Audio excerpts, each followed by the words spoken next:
سيقول السفهاء من الناس ما ولاهم عن قبلتهم التي كانوا عليها قل لله المشرق والمغرب يهدي من يشاء إلى صراط مستقيم وكذلك جعلناكم أمة وسطا لتكونوا شهداء على الناس ويكون الرسول عليكم شهيدا وما جعلنا القبلة التي كنت عليها إلا لنعلم من يتبع الرسول ممن ينقلب على عقبيه وإن كانت لكبيرة إلا على الذين هدى الله وما كان الله ليضيع إيمانكم إن الله بالناس لرءوف رحيم قد نرى تقلب وجهك في السماء فلنولينك قبلة ترضاها فول وجهك شطر المسجد الحرام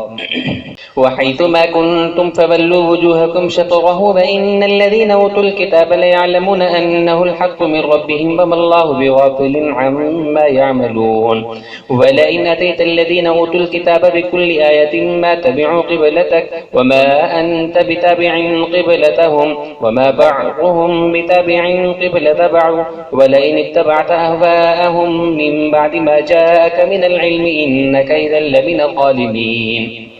الذين آتيناهم الكتاب يعرفونه كما يعرفون أبناءهم وإن فريقا منهم ليكتمون الحق وهم يعلمون الحق من ربك فلا تكونن من الممترين ولكل وجهة هو موليها فاستبقوا الخيرات أينما تكونوا يأتي بكم الله جميعا إن الله على كل شيء قدير ومن حيث خرجت فول وجهك شطر المسجد الحرام وإنه للحق من ربك وما الله بغافل عما تعملون ومن حيث خرجت فول وجهك شطر المسجد الحرام وحيث ما كنتم فولوا وجوهكم شطره لئلا يكون للناس عليكم حجة إلا الذين ظلموا منهم فلا تخشوهم واخشوني ولأتم نعمتي عليكم ولعلكم تهتدون كما أرسلنا فيكم رسولا منكم يتلو عليكم آياتنا ويزكيكم ويعلمكم الكتاب والحكمة ويعلمكم ما لم تكونوا تعلمون فاذكروني أذكركم واشكروا لي ولا تكفرون يا أيها الذين آمنوا استعينوا بالصبر والصلاة إن الله مع الصابرين ولا تقولوا لمن يقتل في سبيل الله أموات بل أحياء ولكن لا تشعرون ولنبلونكم بشيء من الخوف والجوع ونقص من الأموال والأنفس والثمرات وبشر الصابرين الذين إذا أصابتهم مصيبة قالوا إنا لله وإنا إليه راجعون أولئك عليهم صلوات من ربهم ورحمة وأولئك هم المهتدون إن الصفا والمروة من شعائر الله فمن حج البيت أو اعتمر فلا جناح عليه أن يطوف بهما ومن تطوع خيرا فإن الله شاكر عليم إن الذين يكتمون ما أنزلنا من البينات والهدى من بعد ما بيناه للناس في الكتاب أولئك يلعنهم الله ويلعنهم اللاعنون إلا الذين تابوا وأصلحوا وبينوا فأولئك أتوب عليهم وأنا التواب الرحيم إن الذين كفروا وماتوا وهم كفار أولئك عليهم لعنة الله والملائكة والناس أجمعين خالدين فيها لا يخفف عنهم العذاب ولا هم ينظرون وإلهكم إله واحد لا إله إلا هو الرحمن الرحيم إن في خلق السماوات والأرض واختلاف الليل والنهار والفلك التي تجري في البحر بما ينفع الناس وما أنزل الله من السماء من ماء فأحيا به الأرض بعد موتها وبث فيها من كل دابة وتصريف الرياح والسحاب المسخر بين السماء والأرض لآيات لقوم يعقلون ومن الناس من يتخذ من دون الله أندادا يحبونهم كحب الله والذين آمنوا أشد حبا لله ولو يرى الذين ظلموا إذ يرون العذاب أن القوة لله جميعا وأن الله شديد العذاب إذ تبرأ الذين اتبعوا من الذين اتبعوا ورأوا العذاب فتقطعت بهم الأسباب وقال الذين اتبعوا لو أن لنا كرة فنتبرأ منهم كما تبرأوا منا كذلك يريهم الله أعمالهم حسرات عليهم فما هم بخارجين من النار يا أيها الناس كلوا مما في الأرض حلالا طيبا ولا تتبعوا خطوات الشيطان إنه لكم عدو مبين إنما يأمركم بالسوء والفحشاء وأن تقولوا على الله ما لا تعلمون وإذا قيل لهم اتبعوا ما أنزل الله قالوا بل نتبع ما ألفينا عليه آباءنا أولو كان آباؤهم لا يعقلون شيئا ولا يهتدون ومثل الذين كفروا كمثل الذي ينعق بما لا يسمع إلا دعاء ونداء صم بكم عمي فهم لا يعقلون يا أيها الذين آمنوا كلوا من طيبات ما رزقناكم واشكروا لله إن كنتم إياه تعبدون إنما حرم عليكم الميتة والدم ولحم الخنزير وما أهل به لغير الله فمن اضطر غير باغ ولا عاد فلا إثم عليه إن الله غفور رحيم إن الذين يكتمون ما أنزل الله من الكتاب ويشترون به ثمنا قليلا أولئك ما يأكلون في بطونهم إلا النار ولا يكلمهم الله يوم القيامة ولا يزكيهم ولهم عذاب أليم أولئك الذين اشتروا الضلالة بالهدى والعذاب بالمغفرة فما أصبرهم على النار ذلك بأن الله نزل الكتاب بالحق وإن الذين اختلفوا في الكتاب لفي شقاق بعيد ليس البر أن تولوا وجوهكم قبل المشرق والمغرب ولكن البر من آمن بالله واليوم الآخر والملائكة والكتاب والنبيين وآتى المال على حبه ذوي القربى واليتامى والمساكين وابن السبيل والسائلين وفي الرقاب وأقام الصلاة وآتى الزكاة والموفون بعهدهم إذا عاهدوا والصابرين في البأساء والضراء وحين البأس أولئك الذين صدقوا وأولئك هم المتقون يا أيها الذين آمنوا كتب عليكم القصاص في القتلى الحر بالحر والعبد بالعبد والأنثى بالأنثى فمن عفي له من أخيه شيء فاتباع بالمعروف وأداء إليه بإحسان ذلك تخفيف من ربكم ورحمة فمن اعتدى بعد ذلك فله عذاب أليم ولكم في القصاص حياة يا أولي الألباب لعلكم تتقون كتب عليكم إذا حضر أحدكم الموت إن ترك خيرا الوصية للوالدين والأقربين بالمعروف حقا على المتقين فمن بدله بعدما سمعه فإنما إثمه على الذين يبدلونه إن الله سميع عليم فمن خاف من موص جنفا أو إثما فأصلح بينهم فلا إثم عليه إن الله غفور رحيم يا أيها الذين آمنوا كتب عليكم الصيام كما كتب على الذين من قبلكم لعلكم تتقون أياما معدودات فمن كان منكم مريضا أو على سفر فعدة من أيام أخر وعلى الذين يطيقونه فدية طعام مسكين فمن تطوع خيرا فهو خير له وأن تصوموا خير لكم إن كنتم تعلمون شهر رمضان الذي ينزل فيه القرآن هدى للناس وبينات من الهدى والفرقان فمن شهد منكم الشهر فليصم ومن كان مريضا أو على سفر فعدة من أيام أخر يريد الله بكم اليسر ولا يريد بكم العسر ولتكملوا العدة ولتكبروا الله على ما هداكم ولعلكم تشكرون وإذا سألك عبادي عني فإني قريب أجيب دعوة الداعي إذا دعاني فليستجيبوا لي وليؤمنوا بي لعلهم يرشدون أحل لكم ليلة الصيام الرفث إلى نسائكم هن لباس لكم فأنتم لباس لهن علم الله أنكم كنتم تختانون أنفسكم فتاب عليكم وعفى عنكم فالآن باشروهن وابتغوا ما كتب الله لكم وكلوا واشربوا حتى يتبين لكم الخيط الأبيض من الخيط الأسود من الفجر ثم أتموا الصيام إلى الليل ولا تباشروهن وأنتم عاكفون في المساجد تلك حدود الله فلا تقربوها كذلك يبين الله آياته للناس لعلهم يتقون ولا تأكلوا أموالكم بينكم بالباطل وتدلوا بها إلى الحكام لتأكلوا فريقا من أموال الناس بالإثم وأنتم تعلمون يسألونك عن الأهلة قل هي مواقيت للناس والحج وليس البر بأن تأتوا البيوت من ظهورها ولكن البر من اتقى فأتوا البيوت من أبوابها واتقوا الله لعلكم تفلحون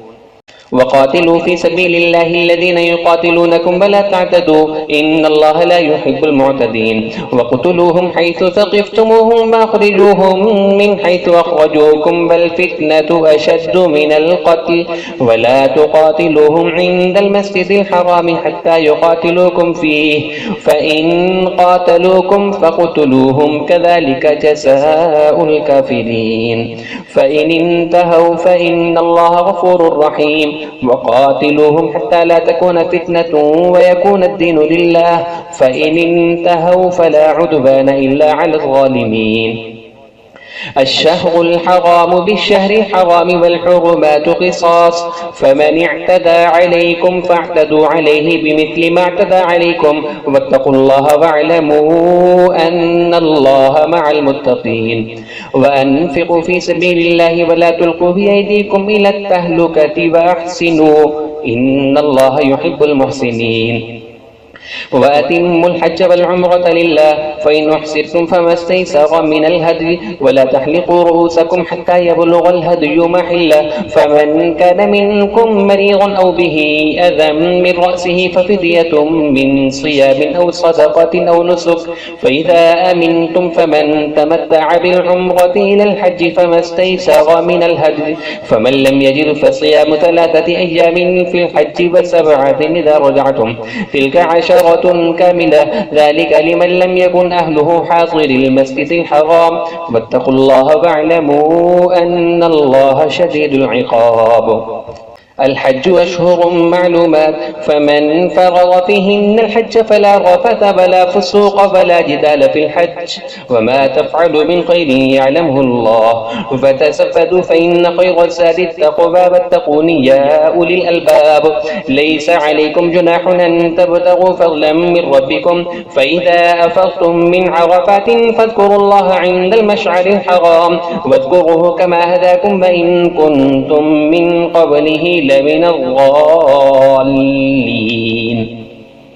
ثم أفيضوا من حيث أفاض الناس فاستغفروا الله إن الله غفور رحيم فإذا قضيتم مناسككم فاذكروا الله كذكركم آباءكم وشد ذكرا فمن الناس من يقول ربنا آتنا في الدنيا وما له في الآخرة من خلاق ومنهم من يقول ربنا آتنا في الدنيا حسنة وفي الآخرة حسنة وقنا عذاب النار أولئك لهم نصيب مما كسبوا والله سريع الحساب واذكروا الله في أيام معدودات فمن تعجل في يومين فلا إثم عليه ومن تأخر فلا إثم عليه لمن اتقى واتقوا الله واعلموا أنكم إليه تحشرون ومن الناس من يعجبك قوله في الحياة الدنيا ويشهد الله على ما في قلبه وهو ألد الخصام وإذا تولى سعى في الأرض ليفسد فيها ويهلك الحرث والنسل والله لا يحب الفساد وإذا قيل له اتق الله أخذته العزة بالإثم فحسبه جهنم ولبئس المهاد ومن الناس من يشري نفسه ابتغاء مرضات الله والله رؤوف بالعباد يا أيها الذين آمنوا ادخلوا في السلم كافة ولا تتبعوا خطوات الشيطان إنه لكم عدو مبين فإن زللتم من بعد ما جاءتكم البينات فاعلموا أن الله عزيز حكيم هل ينظرون إلا أن يأتيهم الله في ظلال من الغمام والملائكة وقضي الأمر وإلى الله ترجع الأمور سل بني إسرائيل كم آتيناهم من آية بينة ومن يبدل نعمة الله من بعد ما جاءته فإن الله شديد العقاب زين للذين كفروا الحياة الدنيا ويسخرون من الذين آمنوا والذين اتقوا فوقهم يوم القيامة والله يرزق من يشاء بغير حساب كان الناس أمة واحدة فبعث الله النبيين مبشرين ومنذرين وأنزل معهم الكتاب بالحق ليحكم بين الناس فيما اختلفوا فيه وما اختلف فيه إلا الذين أوتوه من بعد ما جاءتهم البينات بغيا بينهم فهدى الله الذين آمنوا لما اختلفوا فيه من الحق بإذنه والله يهدي من يشاء إلى صراط مستقيم أم حسبتم أن تدخلوا الجنة ولما يأتكم مثل الذين خلوا من قبلكم مستهم البأساء والضراء وزلزلوا حتى يقول الرسول والذين آمنوا معه متى نصر الله ألا إن نصر الله قريب يسألونك ماذا ينفقون قل ما أنفقتم من خير فللوالدين والأقربين واليتامى والمساكين وابن السبيل وما تفعلوا من خير فإن الله به عليم كتب عليكم القتال وهو كره لكم وعسى أن تكرهوا شيئا وهو خير لكم وعسى أن تحبوا شيئا وهو شر لكم والله يعلم وأنتم لا تعلمون يسألونك عن الشهر الحرام قتال فيه قل قتال فيه كبير وصد عن سبيل الله وكفر به والمسجد الحرام وإخراج أهله منه أكبر عند الله والفتنة أكبر من القتل ولا يزالون يقاتلونكم حتى يردوكم عن دينكم إن استطاعوا ومن يرتد منكم عن دينه فيمت وهو كافر فأولئك حبطت أعمالهم في الدنيا والآخرة وأولئك أصحاب النار هم فيها خالدون إن الذين آمنوا والذين هاجروا وجاهدوا في سبيل الله أولئك يرجون رحمة الله والله غفور رحيم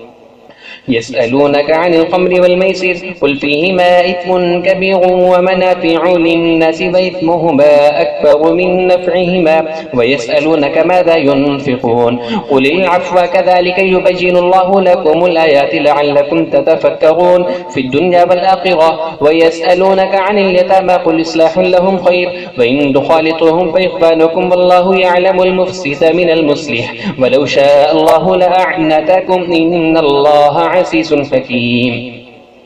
ولا تنكحوا المشركات حتى يؤمن ولا أمة مؤمنة خير من مشركة ولو أعجبتكم ولا تنكحوا المشركين حتى يؤمنوا ولا عبد مؤمن خير من مشرك ولو أعجبكم أولئك يدعون إلى النار والله يدعو إلى الجنة والمغفرة بإذنه ويبين آياته للناس لعلهم يتذكرون ويسألونك عن المحيض قل هو أذى فاعتزلوا النساء في المحيض فلا تقربوهن حتى يطهرن فإذا تطهرن فأتوهن من حيث أمركم الله إن الله يحب التوابين ويحب المتطهرين نساؤكم حرث لكم فأتوا حرثكم أن شئتم وقدموا لأنفسكم واتقوا الله واعلموا أنكم ملاقوه وبشر المؤمنين ولا تجعلوا الله عرضة لأيمانكم أن تبروا وتتقوا وتصلحوا بين الناس والله سميع عليم لا يؤاخذكم الله باللغو في أيمانكم ولكن يؤاخذكم بما كسبت قلوبكم والله غفور حليم للذين يؤلون من نسائهم تربص 4 أشهر فإن فاءوا فإن الله غفور رحيم وإن عزموا الطلاق فإن الله سميع عليم والمطلقات يتربصن بأنفسهن 3 قروء ولا يحل لهن أن يكتمن ما خلق الله في أرحامهن إن كن يؤمن بالله واليوم الآخر وبعولتهن أحق بردهن في ذلك إن أرادوا إصلاحا ولهن مثل الذي عليهن بالمعروف وللرجال عليهن درجة والله عزيز حكيم الطلاق 2 مرتان فإمساكم بمعروف أو تسريح بإحسان ولا يحل لكم أن تأخذوا مما آتيتموهن شيئا إلا أن يخافا ألا يقيما حدود الله فإن خفتم ألا يقيما حدود الله فلا جناح عليهما فيما افتدت به، تلك حدود الله فلا تعتدوها، ومن يتعد حدود الله فأولئك هم الظالمون. فإن طلقها فلا تحل له من بعد حتى تنكح زوجا غيره، فإن طلقها فلا جناح عليهما أن يتراجعا إن ظنا أن يقيما حدود الله، وتلك حدود الله يبينها لقوم يعلمون. وإذا طلقتم النساء فبلغن أجلهن فأمسكوهن بمعروف أو سرحوهن بمعروف، ولا تمسكوهن ضرارا لتعتدوا، ومن يفعل ذلك فقد ظلم نفسه. ولا تتخذوا آيات الله هزوا واذكروا نعمة الله عليكم وما أنزل عليكم من الكتاب والحكمة يعظكم به، واتقوا الله واعلموا أن الله بكل شيء عليم. وإذا طلقتم النساء فبلغن أجلهن فلا تعضلوهن أن ينكحن أزواجهن إذا تراضوا بينهم بالمعروف، ذلك يوعظ به من كان منكم يؤمن بالله واليوم الآخر، ذلكم أزكى لكم وأطهر، والله يعلم وأنتم لا تعلمون. والوالدات يرضعن أولادهن حولين كاملين لمن أراد أن يتم الرضاعة، وعلى المولود له رزقهن وكسوتهن بالمعروف، لا تكلف نفس إلا وسعها، لا تغار والدة ببلدها ولا مولود له ببلده، وعلى الوارث مثل ذلك، فإن أرادا فصالا عن تراض منهما وتشاور فلا جناح عليهما. وإن أردتم أن تسترضعوا أولادكم فلا جناح عليكم إذا سلمتم ما آتيتم بالمعروف، واتقوا الله واعلموا أن الله بما تعملون بصير. والذين يتوفون منكم ويذرون أزواجا يتربصن بأنفسهن 4 أشهر وعشرا، فإذا بلغن أجلهن فلا جناح عليكم فيما فعلن في أنفسهن بالمعروف، والله بما تعملون خبير. ولا جناح عليكم فيما عرضتم به من خطبة النساء أو أكننتم في أنفسكم، علم الله أنكم ستذكرونهن ولكن لا تواعدوهن سرا إلا أن تقولوا قولا معروفا.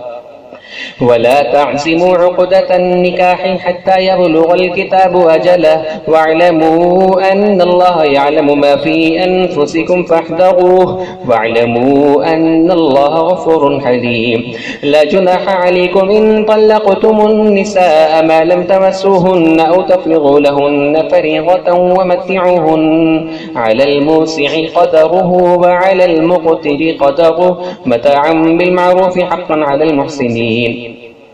وإن طلقتموهن من قبل أن تمسوهن وقد فرضتم لهن فريضة فنصف ما فرضتم إلا أن يعفون أو يعفو الذي بيده عقدة النكاح، وأن تعفوا أقرب للتقوى، ولا تنسبوا الفضل بينكم إن الله بما تعملون بصير. حافظوا على الصلوات والصلاة الوسطى وقوموا لله قانتين. فإن خفتم فرجالا أو ركبانا، فإذا أمنتم فاذكروا الله كما علمكم ما لم تكونوا تعلمون. والذين يتوفون منكم ويذرون أزواجا وصية لأزواجهم متاعا إلى الحول غير إخراج، فإن خرجن فلا جناح عليكم فيما فعلن في أنفسهن من معروف، والله عزيز حكيم.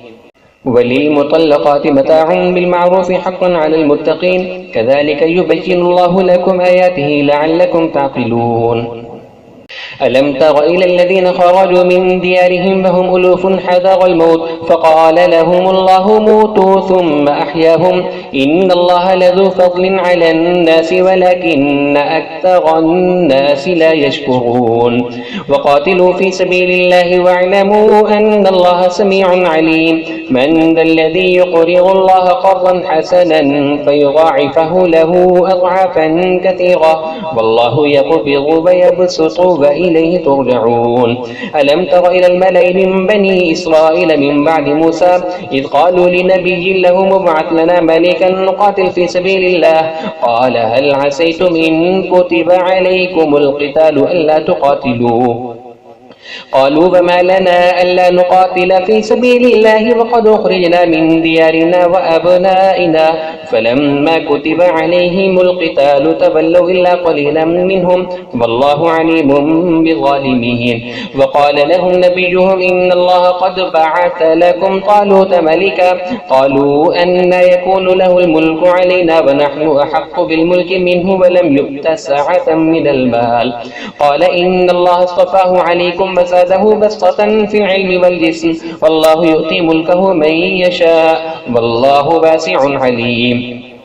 وقال لهم نبيهم إن آية ملكه أن يأتيكم التابوت فيه سكينة من ربكم وبقية مما ترك آل موسى وآل هارون تحمله الملائكة إن في ذلك لآية لكم إن كنتم مؤمنين. فلما فصل طالوت بالجنود قال إن الله مبتليكم بنهر فمن شرب منه فليس مني ومن لم يطعمه فإنه مني إلا من اغترف غرفة بيده فشربوا منه إلا قليلا منهم فلما جافزه هو والذين آمنوا معه قالوا لا طاقة لنا اليوم بجالوت وجنوده